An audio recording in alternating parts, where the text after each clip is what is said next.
Good morning, everyone. We're so happy to be with you today. We always enjoy the opportunity to see you at the Galileo conference. Seeing you a little bit differently this year, but still great to be with you today and to be able to talk to you a little bit about life in Georgia's public libraries in the last most unusual year. It's been a year like no other, but we cannot say how proud we are of our libraries and what they have offered their communities um, in times that they did not anticipate at all. So let us stroll you through what our year has been like. Wendy and I are going to tag team and just have a conversation about what's been going on at libraries, and we're happy to answer any questions at any time. This is a list of some of the things that we do at GPLS, and we continue to do all of these things. Nothing really stopped. It pivoted, it changed, but none of our work stopped because our mission, of course, is to support our 411 public libraries. And these are some of the ways that we do it. All of this important work needed to continue to happen in every community in Georgia, and it certainly did.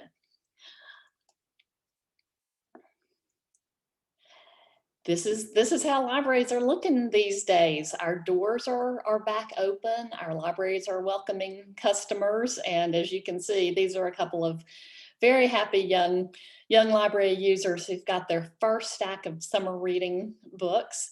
We love seeing our young and our not so young patrons coming into the library again. I think it has really been so important and joyful to see people walking through the doors and just kind of taking that deep breath and looking around and thinking, oh, libraries, we're here again.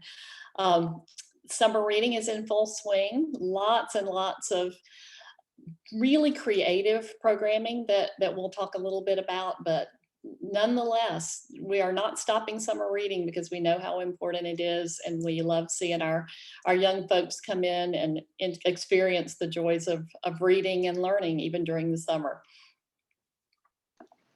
And I'll pop in to say that summer reading did not stop last year because of COVID.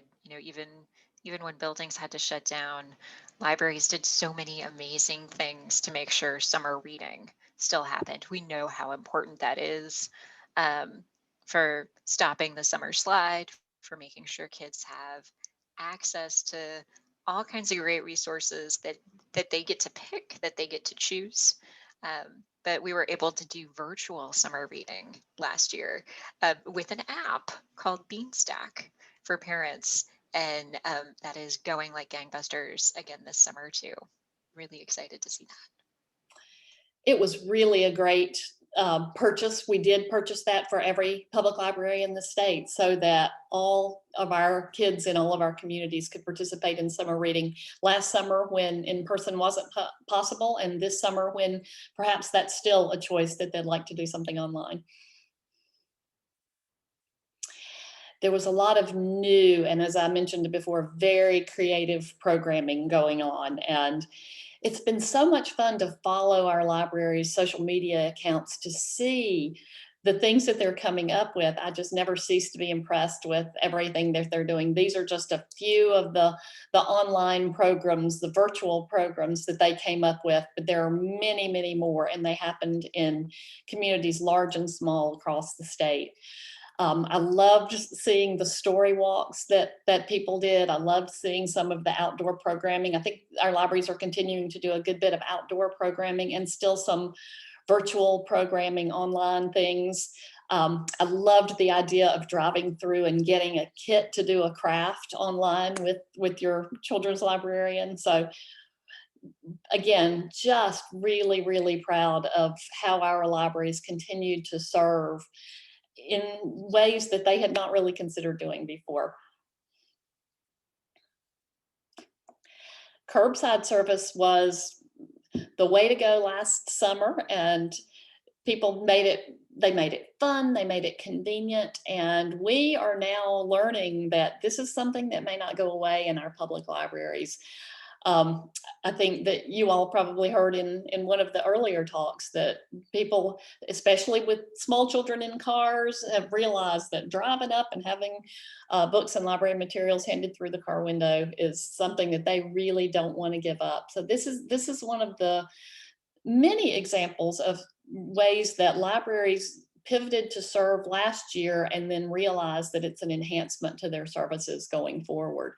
I also want to say these are heroes, these people who, even in the worst of the pandemic, put on their masks and stood out front and provided these services that their communities wanted, and just really never ever stopped. And that's one of the things that when I'm contacted by the media and said, our libraries back in service, libraries never went out of service in Georgia. We continued on all across the state in so many ways. And there's still, a lot of them are still offering curbside, but that we're also welcoming people in our buildings again now.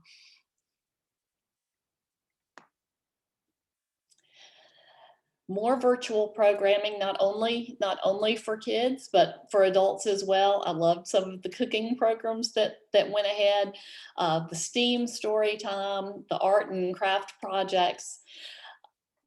Being online, I realize many of us were very sick of being online after this last year, but it was also a lifeline for people who were stuck at home with small children or stuck at home alone or just wanted to interact in some way. And our library staff members wanted to do that interaction as well. So they figured out ways to stay in touch, to provide those library resources and materials and programming, and just did a magnificent job of it. And again, I think that some of these virtual events will continue because there are some people who, for many, many reasons, cannot still come out and visit us, or may even be homebound permanently and not be able to get out and get in the car and go to the library. And this is a way that library services are brought into the home.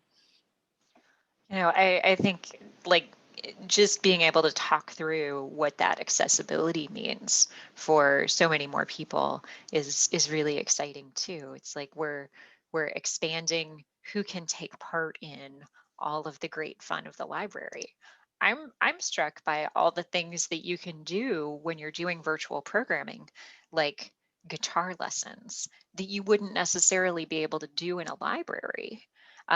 Just because, hey, there's a quiet space next door, we can't all be practicing ukulele in here at once, but you can kind of make that happen in a virtual setting. It's so interesting to think through the opportunities, and like you said, these are just some of the examples of all the ways our libraries have taken advantage of that opportunity. Did anybody here in our audience do virtual yoga with their public library? Just every morning when I scroll through the social media accounts, it's so much fun. I wish I didn't have to work so I could just do some of these things as well. Our libraries also are continuing to come up with new and innovative ways for in-person programming. I love the Seed Library at Live Oak Public Library, and I think that's just such a great idea, and I think it's been tremendously successful. I mentioned story walks earlier, and I think someone in the chat has already also mentioned story walks, and they're just wonderful ideas of where to do these, whether it's on the library property or in a city park. I think people are enjoying getting outdoors. We comment all the time about how many more people in our neighborhood are walking than ever before, but what a great way to combine getting exercise and enjoying a story as well. So I hope that we're seeing this in a lot of our communities. And we didn't stop building libraries. There are communities all across Georgia who continue to want to either build a new library, renovate, or expand the library that they already have. And that work continued on even throughout the pandemic. We opened some really lovely new libraries in places like Carrollton, Gainesville, Woodbine, Marietta, Dahlonega, Auburn. Fulton County has been opening new libraries. I was lucky enough just yesterday to attend the ribbon cutting at the Schweitzer Library, the main library of the Cobb County Library System in Marietta. And what an absolute joy to see a crowd of library supporters and elected officials and other county agencies. That entire community was so excited to cut that ribbon and see that newly renovated library, which was absolutely gorgeous. So I do recommend a visit there if you're ever up in the Marietta area. All of these libraries are so lovely, and our Director of Library Planning and Construction, Nate Rawl, has guided many projects in the last couple of years. We also worked with the state legislature again this year to request funding for communities who are ready to go on new projects. And we were very fortunate to get funding for several projects that are now getting underway. So we're going to have even more of these shiny new libraries and more really fun groundbreakings and ribbon cuttings. But hope you'll get a chance to visit some libraries if you're getting out and about this summer. It's always a great day when a library opens, and it's so wonderful to see all those pictures kind of roll through the social media as well. Um, Obviously, last year, a lot of changes to how people could go get a library card, and a lot of people wanted to get a library card. Uh, we were fortunate to be able to figure out a way for all of our Pines library systems to have an e-card option. So essentially patrons could sign up for a library card online and do what you normally have to do to get a library card, prove who you are and where you live electronically. And that way they could get that instant access to all of the great resources you get with a library card. In addition to things like curbside pickup and the chance to check out some of the make and take crafts from the library itself, that also means access to Galileo databases, Mango language learning, Learning Express Library, Eread Kids, and all those great, wonderful resources that are available electronically. We're very excited, of course, about Eread Kids. It launched, it's like we had a crystal ball in August of 2019. And of course, by March of 2020 was very, very needed. We had almost double usage just in that first month for Eread Kids in March of 2020 than we'd had the entire 6 months before. And it really wonderful to have that option and resource in place. Happy to say that the Eread Kids, of course, is continuing into the future, and it is not the only source of ebooks, but certainly covers Georgia's youngest readers in that kind of kindergarten to fourth grade age range. There are ebooks available from the local library, obviously from Galileo as well.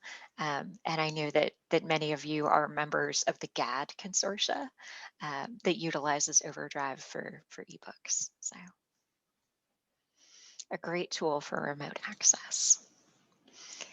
We're also really excited that during the last year, especially, that more libraries and school districts have been able to form partnerships with the Play card. That's the Pines Library Access for Youth card, really spearheaded by the Live Oak Library System, Chatham County School District partnership there in Savannah.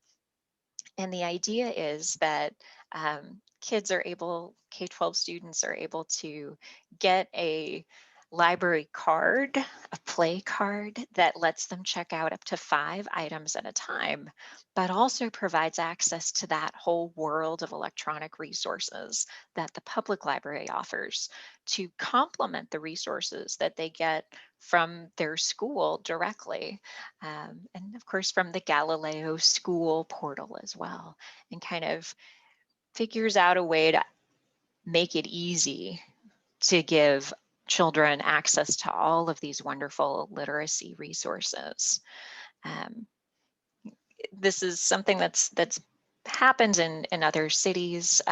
Gwinnett County has done, I think, a great job, and Cobb County as well, of figuring out ways to work with their school districts. But to be able to bring that to Pines Libraries has been really exciting, and really just a way to help broaden that out. We have over 80,000 students in Georgia right now who have a play card, and we hope to continue growing that over the next year or two, so that we can try to get to as many of the 210 school districts that there are in Georgia, and make sure that all those kids have easy access to that, to the resources from their public library as well as their school libraries. I also want to take a minute to talk about the digitization efforts that Georgia Public Library Service kind of takes on. It has been really quite an extensive process, a long process, working with our partners at Galileo. The Digital Library of Georgia, of course, supports us in this work. Georgia Home Place has had a name change this year. It's now the excuse me, Archival Digitization Initiative. Oh, I'm going to get this wrong. Archival Services and Digital Initiatives. Thank you for your patience with me. These services really help provide access to the historic newspapers and other holdings of public libraries across the state, and give everyone, not just in the state, in the country, around the world, access to these hidden treasures that are tucked away, sometimes in drawers, in archival boxes, um, all across the state, and give people a way to, in some cases, research their family history, to learn more about the history of our state. What we have here is a funeral program, and being able to review these digitized funeral programs is really a wonderful tool and resource, and has been a great addition to the Digital Library of Georgia as well. So, as you can see here, over 700,000 items have been added, all for free for our users, and it's online access to those primary sources. Very good tools. I'm gonna let Julie talk a little bit about access to Chromebooks as well. We were really pleased that the AJC, among other media outlets, noticed and wanted to promote what libraries were doing to provide services during the pandemic.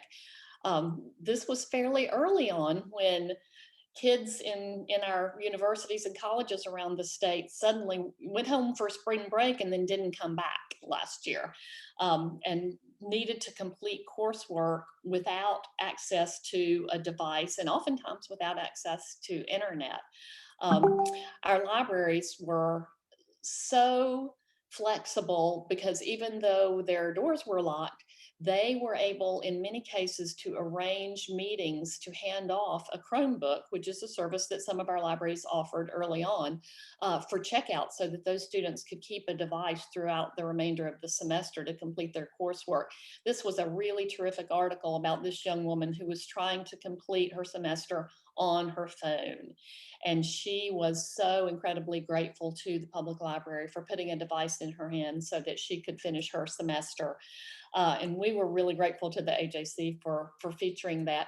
This is a program that is certainly ongoing and growing. Just yesterday, another one of our libraries announced that they were beginning to check out Chromebooks, because we have realized that makes a huge difference to people who do not have a device that they need for schoolwork, for applying for jobs, for doing remote work. There are so many reasons that connectivity And those end user devices are vital in this day and age, and it's a gap that our public libraries can fill. So look for that to be something that continues on. It was really important to us, both the AJC article and the next thing I'm going to talk about, to be able to promote what our libraries are doing, because this makes a difference when we're at the Capitol talking to the legislature and to the governor about the vital role of libraries, is to show really how we're making a difference in the lives of Georgians. ALA featured an article by our communications director, Deborah Hakes, about the connectivity that public libraries are offering. And this story I probably have told about 1 million times, but the executive director of Habitat for Humanity of Georgia contacted us to say that he lives in a very rural area and is unable to have internet access at his home. And he held the statewide Habitat for Humanity board meetings from the parking lot of the Harris County Public Library. Now, we all know that sitting in a library parking lot is not an ideal circumstance to do almost anything, but it allowed their important work to continue. And it made a difference to this gentleman. And he said that also all of his neighbors in his general area were using the library's parking lot Wi-Fi to do schoolwork and regular grown-up work as well. So again, we were happy that ALA was able to feature that. It has been an incredibly exciting year for our Georgia Library Accessible Services. You may have known us as GLASS. GLASS has been our name for several years, but we have a new name, Georgia Library Service for the Blind and Print Disabled. And this is our gorgeous new logo in our gorgeous new colors. And we're really happy to rebrand this service because so many things have changed about this service. And I've got a couple of other pictures on the next slide to show you what's been going on. At one time, as you'll see on the photo on the left, we kept lots and lots of cassettes, digital books that our staff mailed out to our customers who were unable to use traditional print materials. We were located at the state archives. Our staff worked there. It was our distribution center, and all of our mailing happened there, and our maintenance of machines and sorting happened in that space. Now that this service nationally is transitioning to downloadable books, we were able to move that service directly up to our offices in Atlanta to join the rest of our staff. And we were one of the first states, the largest first state, to do duplication on demand. So when our GLS patrons request titles, our staff can download several titles onto a drive, a flash drive, and stick that in the mail and get that out to our patrons. So as you can see, our footprint has shrunk exponentially. And yet it's even a simpler process for our users that they get several of their customized books that they were looking for on a single drive, so that they can read exactly what they want to read. There's also the ability certainly to download books themselves at home. So this service has really transitioned in the last several years. Of course, this meant a really big move and a lot of things that had to change in order to go from the picture on the left to the picture on the right. So Pat Herndon and her team did a tremendous amount of work. And there's another move. What was formerly known as GLASS Atlanta has been in a temporary space for a couple of years because they have always been located in the central library of the Fulton County Library System right in downtown Atlanta. When that closed for a tremendous renovation, we moved into a space that was owned by Georgia State University so that GLASS could continue their work, GLASS Atlanta could continue their work. This is where our readers advisors work and take the phone calls from the patrons to discuss what books they would like to have, to talk them through any of their needs and to make sure their reading needs are met. as well as our accessible technology that people can actually come in and use. The equipment that we have can use our Braille materials. That we didn't miss a beat with that. The move happened a couple of years ago. We've enjoyed that space, but we are in the process of moving back into the gorgeous new central library. This is just a sneak peek that Pat took very early the other morning when she was going in to look at the space. GLS Atlanta will be located on the first floor of the Central Library. I think there's an anticipated opening date this fall, and we can't wait to welcome everybody to the new space and be really accessible to our patrons who can easily get on public transportation to the new Central Library. We're also excited to see the entire new Central Library. It's going to be stunning, I think.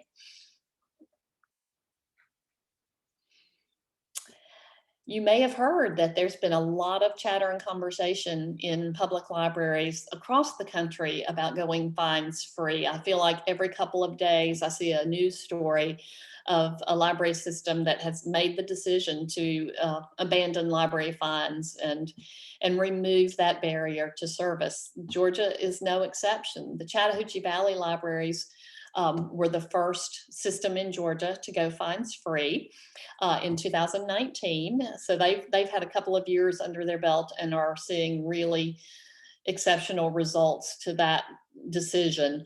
The Coastal Plain Regional Library System, based in Tifton, is working on a 2-year pilot program to go fines free to see how that works in their setting.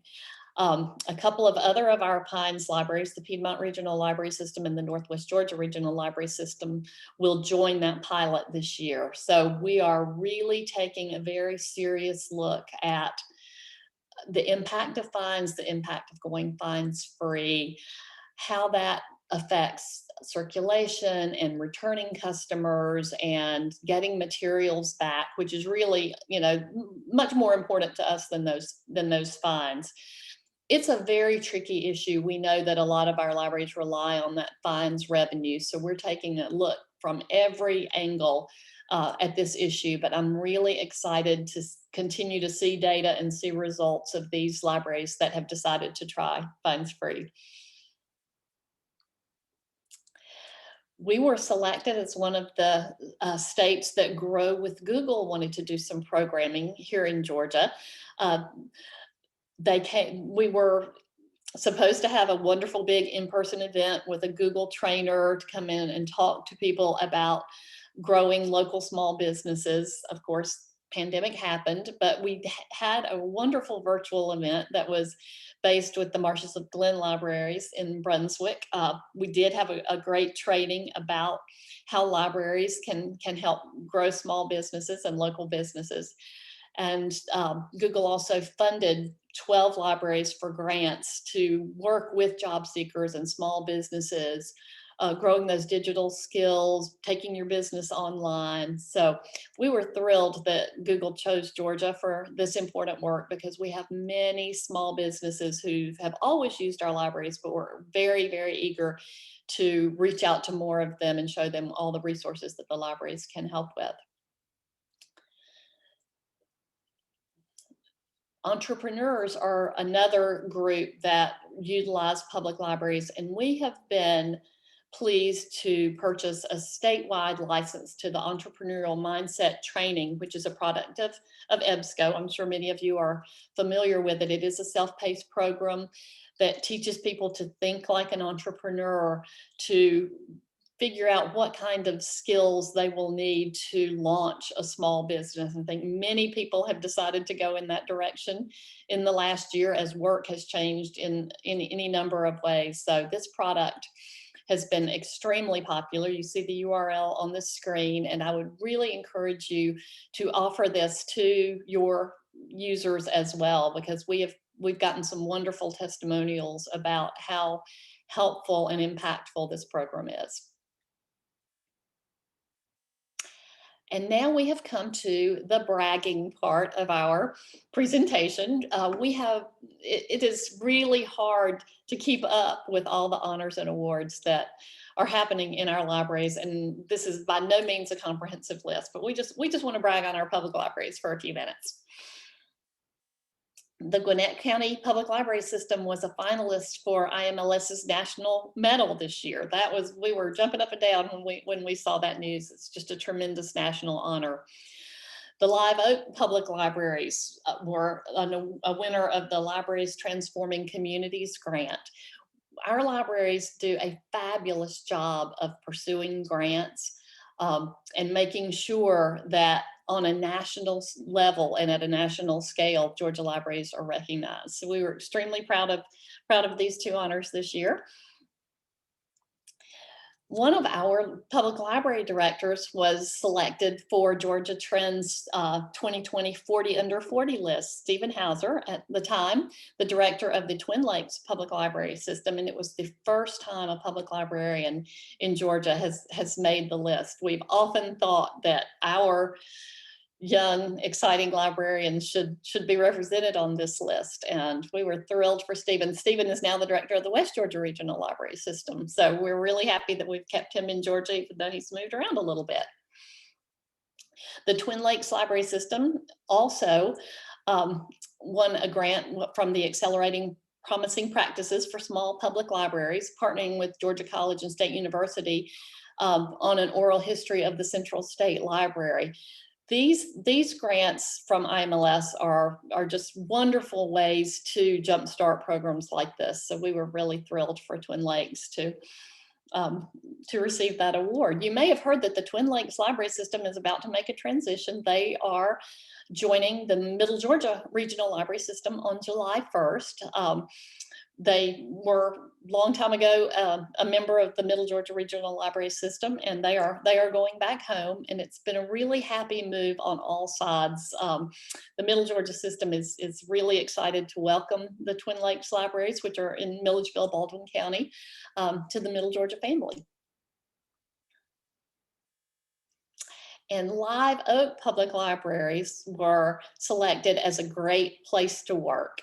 We were truly thrilled about this because many of our libraries are great places to work, but a library system had not been recognized as a great place to work. This is kind of new news. This only happened a few weeks ago, and we just send our congratulations to Live Oak for being selected for this, because really we value our staff and we take great pride in being great places to work. And we love our work, it's rewarding work, but it's really important that our workplaces reflect that and are the places that people want to work. So good on Live Oak for this. And GPLS was selected as Library Journal's Marketer of the Year. This incredible team here on the screen right now, Deborah Hakes and Roy Cummings, do us so proud with our communications, with our marketing, with getting the word out. They are the ones who promote every great thing that is going on in our public libraries through our newsletter, which if you don't receive our newsletter, please subscribe, get us to put you on our list, because they do wonderful stories of the impact of our public libraries and all the great work they're doing in our communities. Social media, all radio ads, they arrange these interviews with newspapers and with radio shows so that we can get the word out, because ultimately our goal is to empower our libraries, to put our libraries on the front of the stage and show off all the great things they're doing. And which then allows us to encourage increased funding so we can do more great things. So congratulations to Deborah and Roy. This was truly an honor for Library Journal to select GPLS as the Marketer of the Year. Oh, such an amazing team. And you know, a great part about working at GPLS is you get a chance to work with all the amazing folks there, and then of course all the amazing public library staff that we have across the state. So I'm going to be talking just a little bit about what's next, about what we've got planned for the rest of 2021 into 2022 and beyond. Um, Part of what we're doing is continuing to grow and continuing to expand services. We talked a little bit about Beanstack and about the play cards, about Eread Kids. All of that will continue. All of that great, wonderful work will continue to move forward. We're excited for those expansions and kind of continued success in all the different ways that they show up, um, including Twinkle Books. We're also excited, for relief and recovery funding. We're very lucky here in Georgia to have been the recipients of a wide variety of funding. You see the statewide number here, kind of a combination of CARES Act and the American Rescue Plan Act of 2021 is a whopping $17.4 billion, is a really big number. Georgia, GPLS, has received a smaller piece of that pie, and it's about $4.3 million that GPLS has to kind of spread around the public libraries across the state. So in the coming weeks, you'll see some grant application opportunities for public libraries for these funds. I put the big number up here as a general reminder and to make sure everyone is aware. There are a variety of funding opportunities that are going to be available in the coming weeks, months, and maybe the next year or so. And a lot of it is, thanks to ARPA money, really going to be in response to COVID. So as you think through projects, as you think through these opportunities and all the work that you're doing in response to the pandemic, be sure that you're on the lookout for some of these grant opportunities, not just from GPLS, but maybe from your county, maybe from the Department of Education, maybe from IMLS and other federal agencies directly. There's going to be, I think, a lot of different ways to think through these options just from a funding perspective as well. One of the ways that GPLS is utilizing our ARPA funds is with broadband access and support. And we certainly saw the big demand, the big need during the pandemic when the governor's shutdown order came in and everyone had to get online instantly. This is a map that our Department of IT put together at GPLS, kind of showing all the Wi-Fi hotspot locations at public libraries across the state. So here's where you could go to get free Wi-Fi. And here's where the Wi-Fi is available. Sometimes you need the password, but it's posted at the entrance.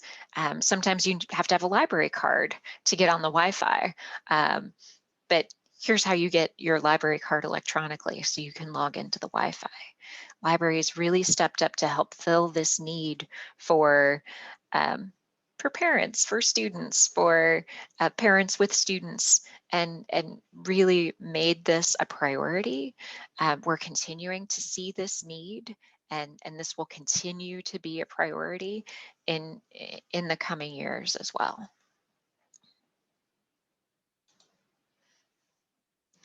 Another area of focus in the coming weeks and years are sort of under this umbrella category that we're calling digital inclusion.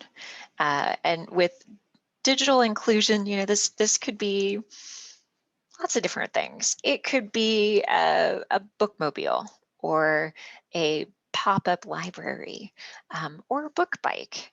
It could also mean, funds to hire a part-time staff member who helps kids learn how to use makerspace equipment. Um, it could mean makerspace equipment. There's a lot of different um, options here, sort of under that digital inclusion umbrella, and we're excited to see what kind of applications we're able to get in this category in the coming weeks. I also just think libraries have been doing digital inclusion for a long time. There aren't many places you can go where someone will sit with you and help you sign up for your first email account ever, and maybe suggest, the most appropriate name possible for your email account.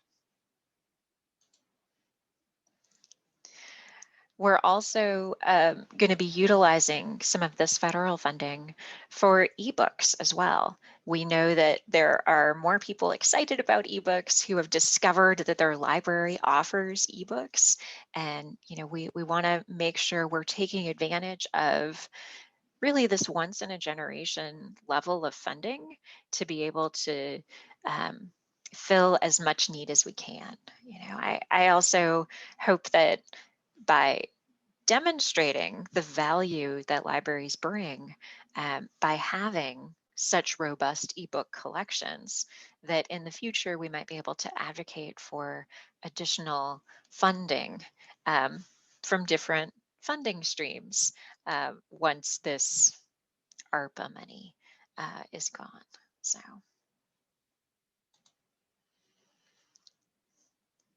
And with that, I will kind of wrap things up here. It appears that we have lost Julie, but I am happy to answer any questions that you may have. There is, of course, the Q&A option for anyone who would like to type in a question.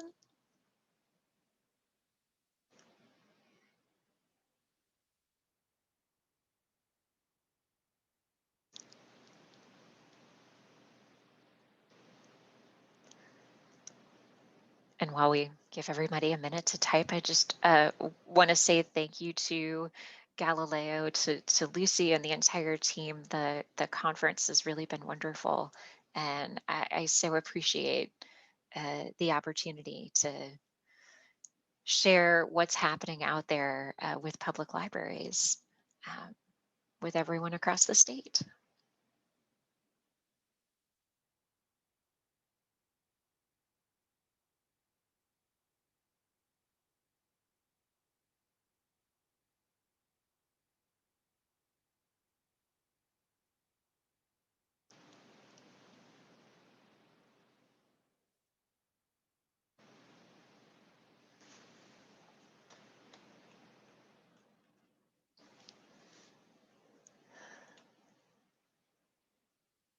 Well, thank you all so much.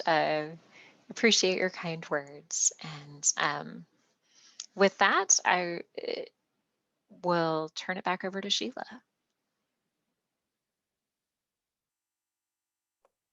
Okay, thanks to Wendy and Julie, and for all of you for attending.